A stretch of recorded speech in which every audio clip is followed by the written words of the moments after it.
So this week we had a double whammy manga chapter of One Piece, as the creator of Nisekoi had actually redrew the departure from Alabaster and the goodbye to Vivi. That entire, I feel like it was two chapters. I need to go back and check on this. Yeah, it was around 2.5 chapters, as it adapts some of chapter 214, but pretty much the entirety of chapters 215 and 216, which in essence is a little bit of episode 128 and all of episode 129 of the manga. Of the anime, sorry. And I gotta tell you, reading through this, all those old emotions came flooding back because I really did love the Straw Hats' time with Vivi, and I've even actually been rereading through the series at I've gotten up to the point where Vivi has been with the crew. I'm reading through the events of Alabasta and all that. And they really did go through a lot with Vivi. A lot of laughs, a lot of downtime, a lot of fun, a lot of caring. And I know that there are some people out there who really don't gel with Vivi, as she wasn't particularly strong or anything like that, but that was kind of the thing. Vivi was a girl who never really had to be strong for most of her life, but then got pretty capable in order to save her country, but that only got her so far. If Vivi had just been this indomitable force throughout all of it, she wouldn't have ever needed the Straw Hats. But their coming in, their helping out, really did make the difference in a lot of ways, because they were really willing to go the distance for her after being with her for, honestly, we always talk about how she joined up with them truly at Whiskey Peak, but she had been with them ever since Laboon, ever since Reverse Mountain, ever since she and Mr. Nine tried to take Laboon for his whale meat and all that good stuff, which he was seen initially as a villain. But there were a lot of instances where the crew had grown to care for her. Nami seeing her inner strength and caring for her because Vivi was a little bit younger than her, and Nami's always been very sweet on young girls. You know, even if they're just a year or two younger than her, because Vivi was 2 years younger than Nami. Vivi was only 16 when all of this was going on, which really does go to show a lot of strength that, like, a 16-year-old young girl who had never really been in life or death incidents like this, really taking to basically a life of bounty hunting in order to save her country, that's pretty damn capable. You know, in Little Garden, she kind of bonded with Luffy to a certain degree, which was very nice to see. You know, when they were hanging out with, I want to say Dory, the one with the giant with the long beard. Like, they hung out with him, whereas Nami and Usopp hung out with the other one, while Sanji and Zoro were out, you know, dick measuring basically in Little Garden. And that was also nice. And then she ended up kind of hanging out with Usopp and Zoro during the events of Drum Kingdom. So she really got to spend a good amount of time with each of the member of the crew. And honestly, from the beginning, Sanji as well as Chopper were kind of sweet on her from the jump. As Sanji's always the deep lover of women, he was interested in her ever since Reverse Mountain, and Chopper, just through proxy of her being part of the crew that took him in. And you never really saw too many characters really just gel and integrate with the crew the same way that Vivi did.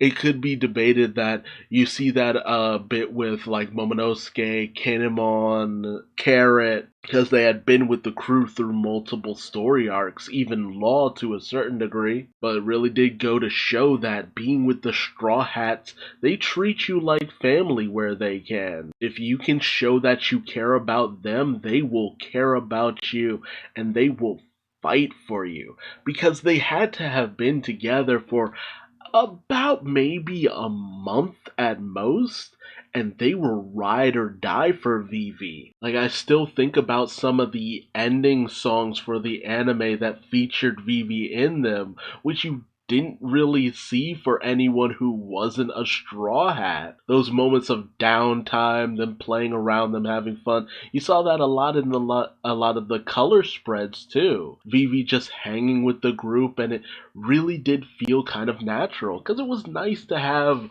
another girl as part of the team. And Vivi was young, but she was also a very studious person, almost like the honor student of the Straw Hats. And the bond that they gained over time, it was a legit situation of wondering, would she join the crew? Ultimately, I remember when I had gotten to this point in the series, I already knew that Vivi was not joining, but I remember when I received the information that Vivi would stay in Alabasta, essentially.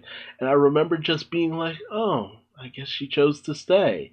Like, there was a small twinge of disappointment. It made sense that she wouldn't continue on with the Straw Hat. She had only taken to the seas for one purpose and one purpose alone, and she got what she wanted out of that. To leave Alabasta for a life of adventure, while most people would kind of accept that if nothing else, it would lead to so many complications and her potentially never being able to go back to Alabasta, let alone rule it. It made sense that Vivi stayed behind. But the fact that the Straw Hats were just so willing to just continue seeing her as a part of them because there was no reason not to.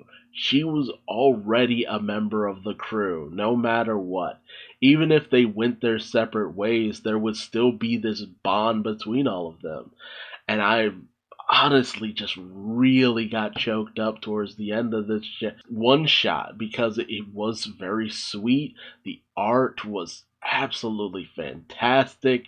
It's always wild to see the Straw Hats and the One Piece world through the interpretation of a different illustrator, because it really just goes to show you that the way Oda depicts these characters, they are just really best in his style. While it is fun to see some of our more lanky characters or characters with waists so thin, it's just like, how do you have organs? It's nice to see them in more fleshed out art style, but at the same time, there's a sense of charm that you kind of lose not having these characters in Oda's style, which is understandable. He's been drawing these characters for years, but it's another nice little moment in a long line of One Piece special chapters. Hell, we had the Sanji special, which was, again, their goodbye to Vivi. Sanji wanting to give Vivi a nice little something before they headed out to leave Alabasta. This honestly makes a pretty good companion piece to that if you read those two specials back to back. Like, all this stuff is really making me very nostalgic for Vivi,